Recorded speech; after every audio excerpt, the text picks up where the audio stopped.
हाँ जी, तो हमारा चल रहा था स्क्वायर रूट क्यूब रूट वाला चैप्टर। तो इसमें आप कुछ क्वेश्चन तो कर चुके हैं, आगे बढ़ते हैं। अब जैसे मान लीजिए मैंने आपको क्वेश्चन दिया कोई कि 30 प्लस, या एक और बता देता हूँ मैं आपको पहले।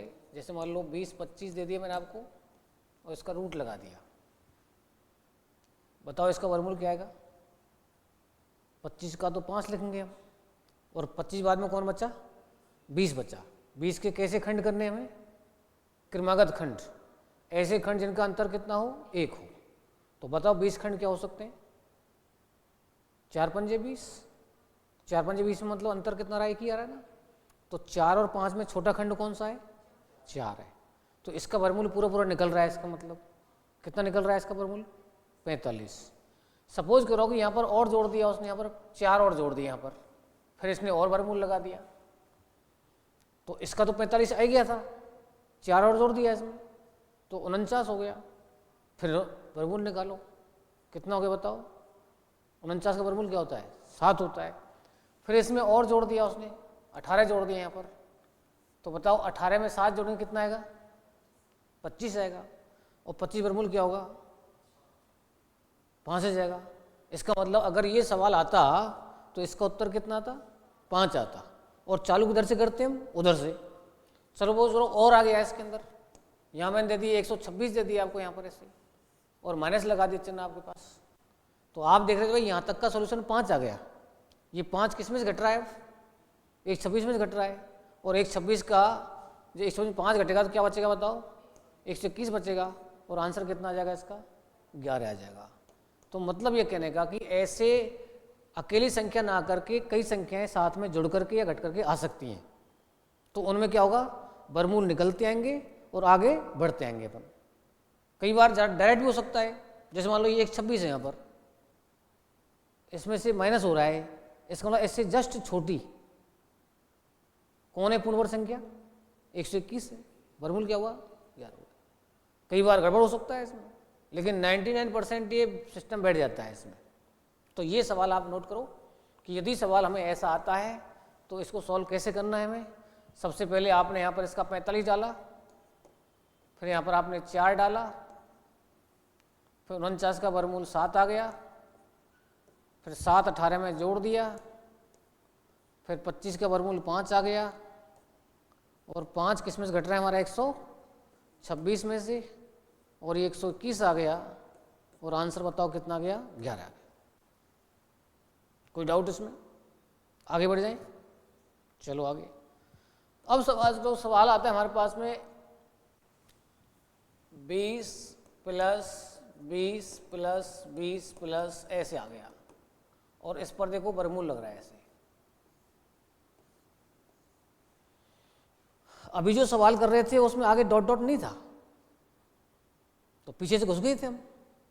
अब इसमें तो आगे डॉट डॉट आ गया। डॉट डॉट का मतलब ये अनंत हो गया। ये सीरीज चल रही है कोई आपकी 20 20 20 की, इस टाइप से अनंत तक। अब सवाल तो ऐसा भी आता है। अब ऐसा सवाल यदि आता है तो उसको सॉल्व कैसे करें हम। अगर बेसिक तरीका की बात करें तो इसको किसी संख्या के बराबर मानना पड़ेगा। जैसे मान लो आपने इसको p मान लिया, फिर दोनों पक्षों का वर्ग करके सबसे पहला वर्गमूल हटा सकते हैं हम।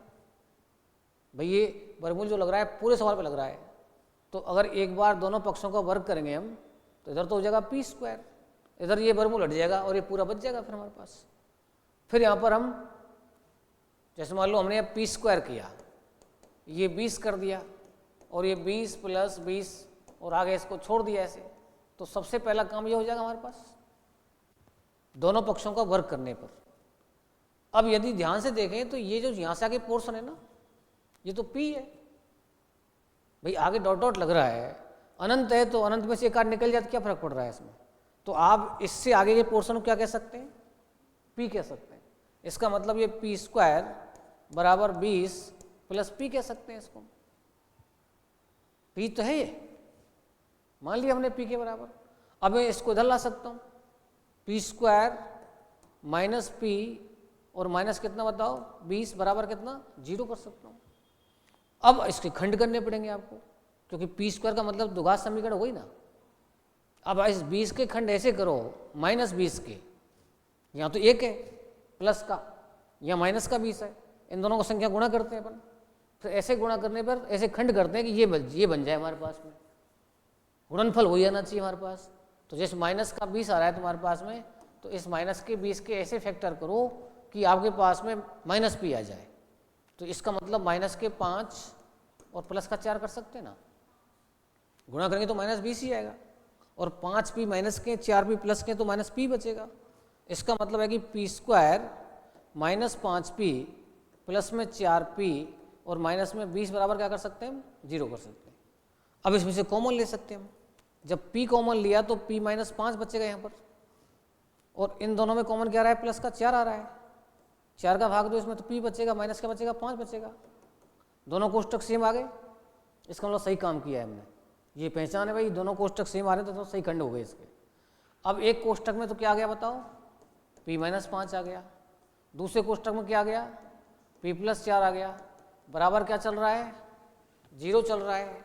अब हमारे पास में 2 ब्रैकेट आ गए यहाँ पर, कितने ब्रैकेट, 2 ब्रैकेट।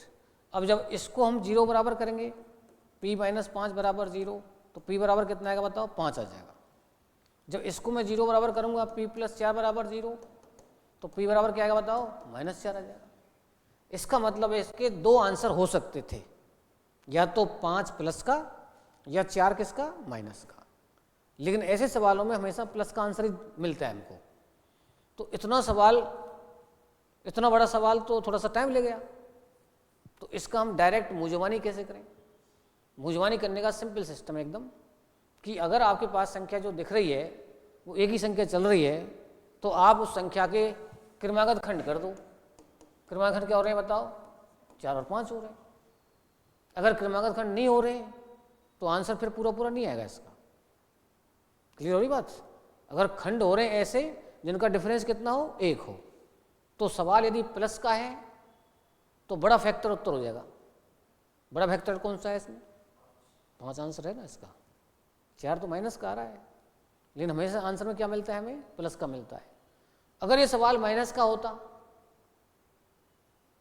तो आंसर क्या बन जाता है इसका, 4 बन जाता। उसमें क्या होगा, यहाँ p -4 बचेगा, यहाँ पर ये प्लस का बन जाएगा, तो जब इस प्लस का चला जाएगा। तो सिंपल सा कॉन्सेप्ट क्या समझना है कि प्रश्न में दी गई संख्या के कौन से खंड करने, क्रमागत, और क्रमागत खंड करने पर जो बड़ा खंड आएगा वो प्लस वाले सवाल का आंसर कहलाएगा, और छोटा खंड जो आएगा वो माइनस वाले कहलाएगा। विस्तार से करना है तो ऐसे करना होता है, लेकिन एग्जाम के अंदर विस्तार से ऐसे हम करना नहीं चाहेंगे, टाइम लग गया इसमें। तो इसका मतलब है कि मिटा दूं इसको या उतारना है। तो इसका मतलब ये हुआ कि ये बता दिया भाई कैसे होता है, ठीक है ना। अब यदि सवाल हमारे पास में ऐसे होता, 20 माइनस 20 माइनस 20 माइनस ऐसे होता,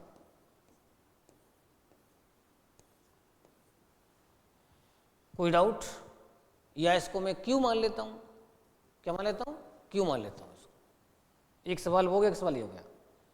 अब यदि हमारे पास में यहाँ भी 20 आ रहा है, तो सवाल यदि प्लस का है तो बड़ा खंड उत्तर दे दो, और सवाल यदि माइनस का है तो छोटा खंड दे दो। नोट डाल दो इसमें आप चाहें तो, दोनों सवाल उतार लो।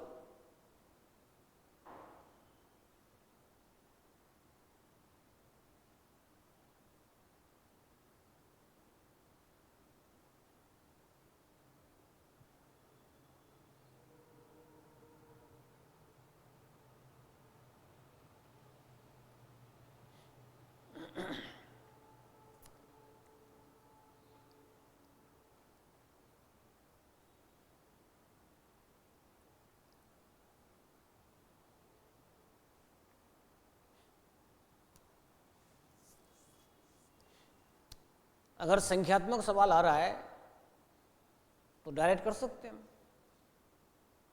तो नोट डाल दो इसमें। ऐसे प्रश्नों में दी गई संख्या के क्रमागत खंड करने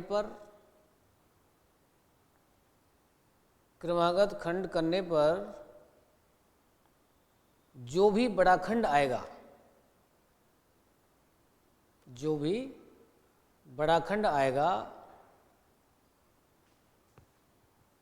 वह खंड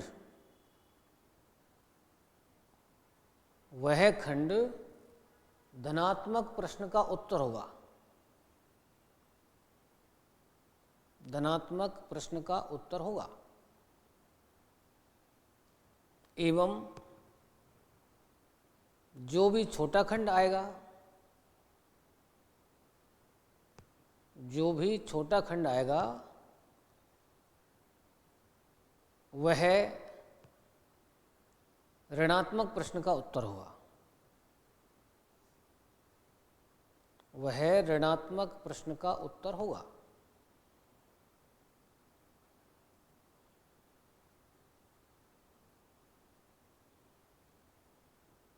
ठीक, ये तो तब बात रही जब खंड हो जाते हैं। अब सपोज करोगी, बता दो इसको, सपोज करोगी इस क्वेश्चन हमें ऐसा आ गया कि भाई p बराबर 15 plus 15 plus 15 plus dot dot dot, ऐसे आ गया।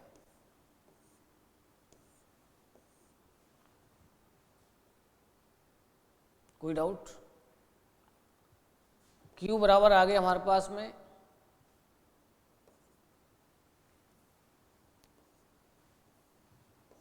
13 माइनस 13 माइनस 13 माइनस 13। ये भी माइनस में आ सकता है, जरूरी यही है। चलो इसको ले देता हूँ मैं, अलग संख्या भी आ सकती है, ये भी आ सकता है। 15 माइनस 15 माइनस 15 माइनस 15,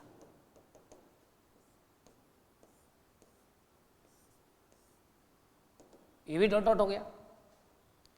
अब आप देख रहे हैं कि यहाँ 15 के खंड तो हो रहे हैं। भाई 15 के खंड क्या हो रहे हैं बताओ? 5 और 3 हो रहे हैं ना, लेकिन इनका अंतर क्या आ रहा है बताओ? 2 आ रहा है। अंतर तो क्या आना चाहिए था? तब तो आंसर इसका आता डायरेक्ट।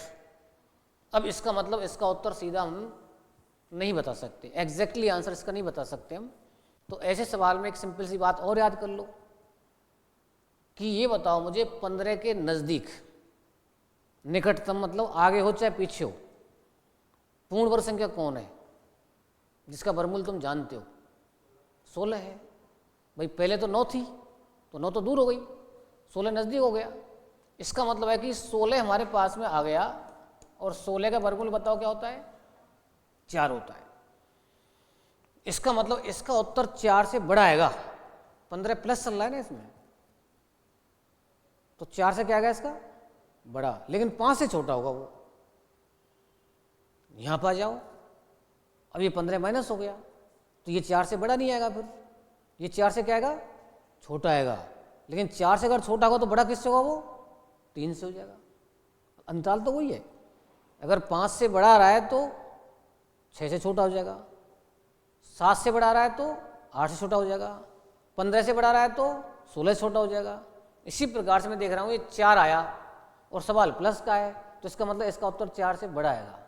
तो इसका मतलब हुआ कि इसका उत्तर 4 तथा 5 के क्या आएगा? मध्य आएगा। इसका 4 से छोटा आएगा, तो 4 छोटा आएगा तो 3 तथा 4 के मध्य आ जाएगा। ऑप्शन में आंसर ऐसे ही मिल जाएगा आपको, आंसर भी आपको ऐसे ही मिल जाएगा। या फिर ऐसे कह सकता है इसी चीज़ को कि भाई p की वैल्यू 4 से बड़ी और 5 से छोटी। ऐसे लिखो चाहे ऐसे लिखो, एक ही बात है। p बड़ा है 4 से लेकिन छोटा है, और इसको अगर लिखेंगे तो q 3 से तो बड़ा है और 4 से क्या है बताओ? छोटा है। नोट करो सवाल दोनों।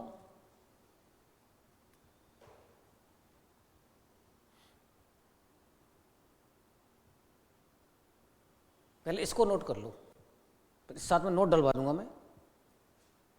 इसको नोट कर लियो।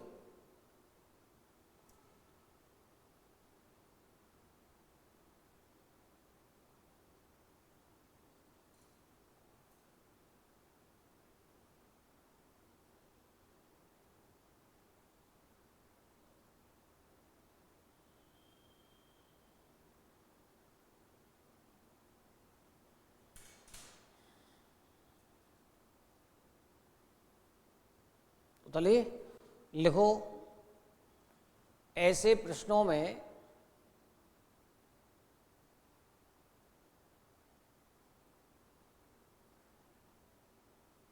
दी गई संख्या के निकटतम, दी गई संख्या के निकटतम पूर्ण वर्ग संख्या देखते हैं।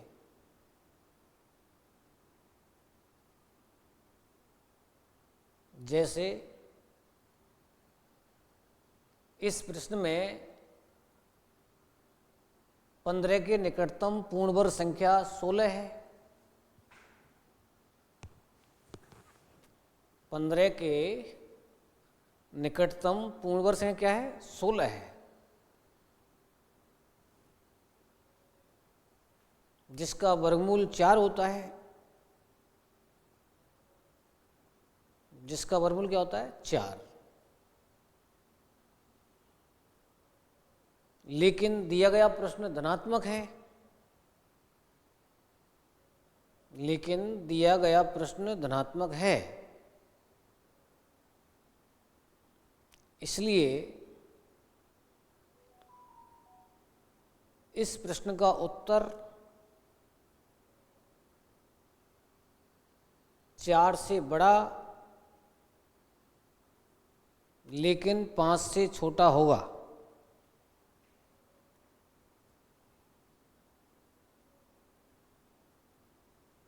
अर्थात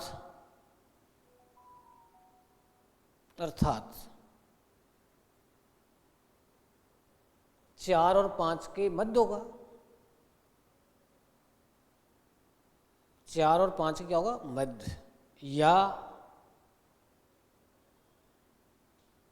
इसको लिख दो, P 4 से बड़ा और 5 से छोटा, तो कई बार आंसर इसी रूप में आता है।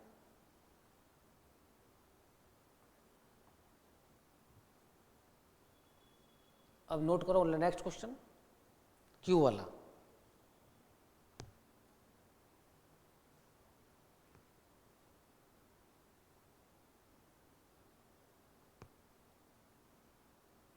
अब इसमें नोट डाल दो।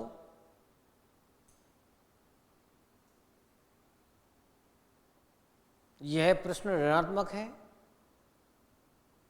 यह प्रश्न ऋणात्मक है, इसलिए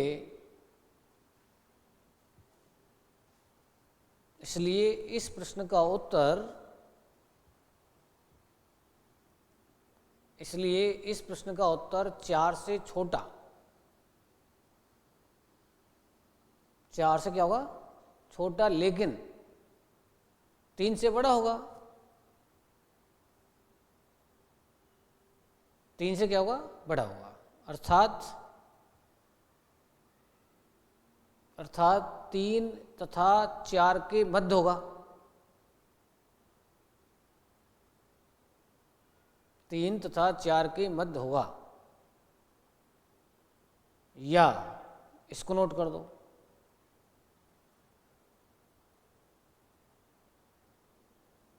क्लियर होगी बात? सपोज कीजिए सवाल देता मैं आपके लिए यहाँ पर 47 प्लस 47 प्लस 47, तुरंत बताओ आंसर किसके बीच में आने वाला है?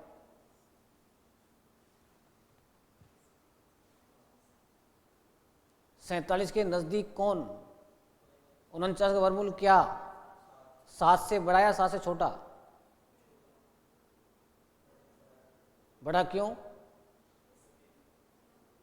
धनात्मक है। अगर माइनस होता तो 7 से क्या था? छोटा आता। अगर ये P है तो इसमें मतलब P की वैल्यू 7 से बड़ी लेकिन 8 से क्या आएगी? छोटी आएगी।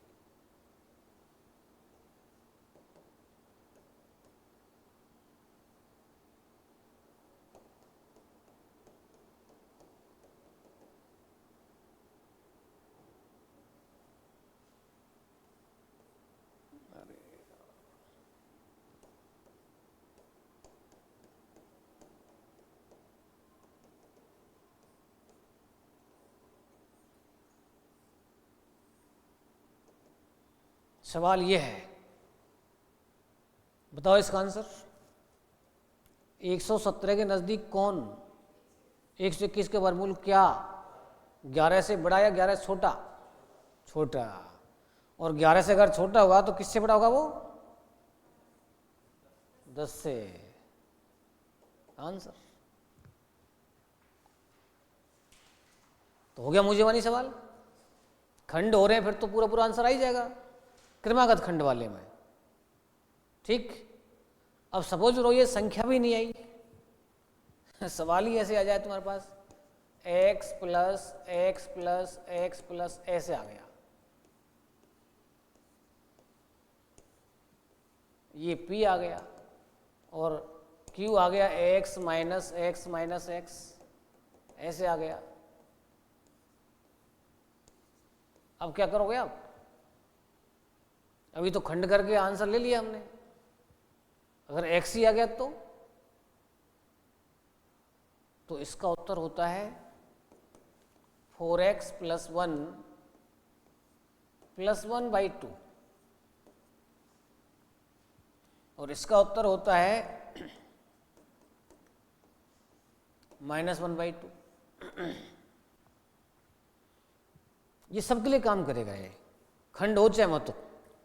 खंड होंगे तो भी आंसर देगा ये, और नहीं होंगे तो भी आंसर देगा। अब जैसे मान लो 30 वाला सवाल किया था अभी हमने, 30 आता तो 5 6 की 30, सवाल प्लस में आता तो उत्तर 6 आता ना। अब इसमें 30 रख के देखो, इसका उत्तर 6 बन जाएगा इसका। अगर सवाल में 30 होता तो उत्तर क्या था हमारे हिसाब से? 6। इसमें 30 रख के देखो 6 आ रहा है क्या? 30 चौके, एक्स की जगह 30 रखना है ना, 30 चौके कितने होते हैं? 120।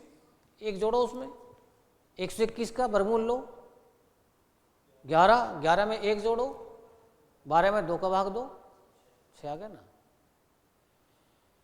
अगर ये समझ लो खंड नहीं होते, जैसे मान लो अभी हमने सवाल किया 15 वाला किया ना, तो 15 चौके 60 और 1 61 का वर्गमूल पूरा नहीं जानते हम, तो कोई बात नहीं जानते तो 61 किसके बीच में आ रहा है हमारा? 49 और 64 बीच में आ रहा है। 61 से पहले 49 था, 61 बाद में 64 है, तो 7 और 8 के बीच में तो आंसर आएगा इसका। थोड़ी देर के लिए मान लेते 7.5 मान लेते हैं, क्या मान लेते हैं? 7.5। 7.5 में 1 जोड़ो, 8.5 में 2 का भाग दो, 8.5 में 2 का भाग नहीं 4.25, तो 4.25 हमारा 4 और 5 के बीच ही तो आया, और उसका आंसर क्या दिया था हमने? 4 5 के बीच ही दिया था। तो कई बार सवाल में इस रूप में भी उत्तर मिल जाता है। जैसे मान लो वहाँ पर 15 होता तो यहाँ 15 64 61 मिलेगा, ये √61 प्लस 1/2 यही आंसर है उसका। 15 की वैल्यू एक्स जगह क्या रखना है? हमें 15 रखना है।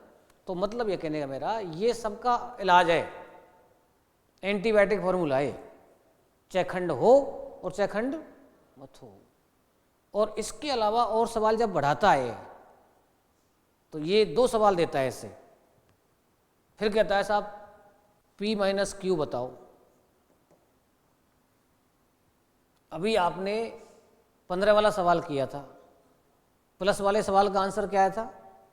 4 आया था, सॉरी उसके 30 जो पूरे खंड हो रहे थे उसके, कौन सवाल किया था हमने? देखो पूरा जो आंसर आ रहा था हमारा 20 वाला। तो 20 वाले सवाल में हमारा जब प्लस का सवाल था तो उत्तर 5 आया था, और माइनस था तो 4 आया था, तो 5 और 4 का अंतर कितना आया? तो इसका उत्तर क्या आएगा? फिर 1 आएगा। ऐसे 15 वाला किया हमने, उसका भी उत्तर 1 ही आएगा। यहाँ से देखो आप, जब आप इसमें से इसको घटाएंगे, ये तो P का उत्तर है, ये Q का उत्तर है, जब आप इसमें से इसको घटाएंगे तो लघुत्तम तो 2 ही आएगा ना, यहाँ भी 2 यहाँ भी 2 है, और जब इसमें से घटाएंगे तो ये प्लस है फिर ये माइनस बन जाएगा, ये कट जाएगा आपस में, और ये माइनस क्या बन जाएगा? प्लस बन जाएगा। तो 1 और 1 क्या आएगा? 2 आएगा, और 2 में 2 को भाग देंगे तो 1 ही आ जाएगा। तो ये डायरेक्ट हमारे पास में चीज़ बन गई कि यदि P माइनस Q पूछता तो उत्तर हमेशा क्या आता है इसका? 1 ही आता है, अगर संख्या दोनों सेम है तो। अब यदि वो P प्लस Q पूछता है तो इन दोनों को जोड़ना पड़ेगा। अब इन दोनों को मैं जोड़ूंगा ना तो लघुत्तम तो 2 ही आएगा, तो ये 1 प्लस का 1 माइनस का कट जाएगा और ये आपका डबल हो जाएगा और 2 से 2 कट जाएगा। जब 2 से 2 कट जाएगा तो उत्तर क्या आएगा इसका बताओ, √4x + 1 आ जाएगा। आएगा नहीं आएगा? मतलब इन दोनों को मैं जोड़ूंगा तो केवल ये तो कट जाएंगे आपस में, एक ये और एक ये, तो 2 लड्डू बन गए तुम्हारे पास, और नीचे लघुत्तम भी 2 बैठा है, तो 2 से 2 क्या हो जाएगा, कट जाएगा। तो आंसर ये बचेगा हमारे पास। अब यदि वो पूछता है PQ, इन्हें गुणा करना पड़ेगा। जब इनका गुणा करेंगे हम तो ये A + B, ये A - B, केवल प्लस, ये तो सेम है दोनों में, प्लस वाले में +1 आ रहा है, माइनस वाले में -1 आ रहा है। ये सेम, ये सेम, ये सेम, ये सेम, तो याद करना भी आसान हो गया। प्लस वाले सवाल में क्या आ रहा है, +1, और माइनस वाले में क्या आ रहा है, -1। अब मैं दोनों गुणा कर रहा हूँ, तो भैया इसका गुणा इससे होगा और इसका गुणा इससे होगा, तो नीचे तो 4 आ जाएगा, 2 × 2 क्या आएगा, 4।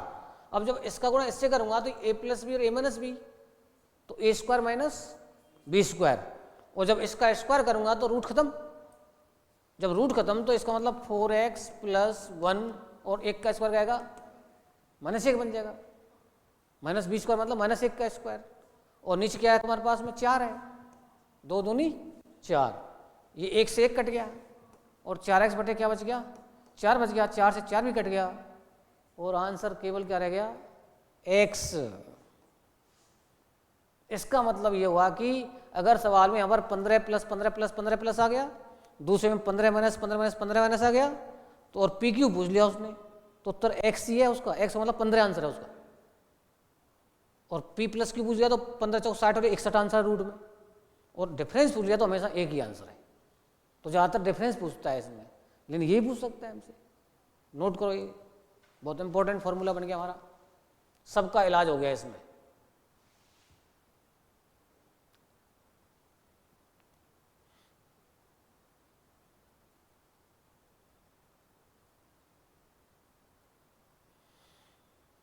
तो ये थे आपके प्लस माइनस वाले सवाल।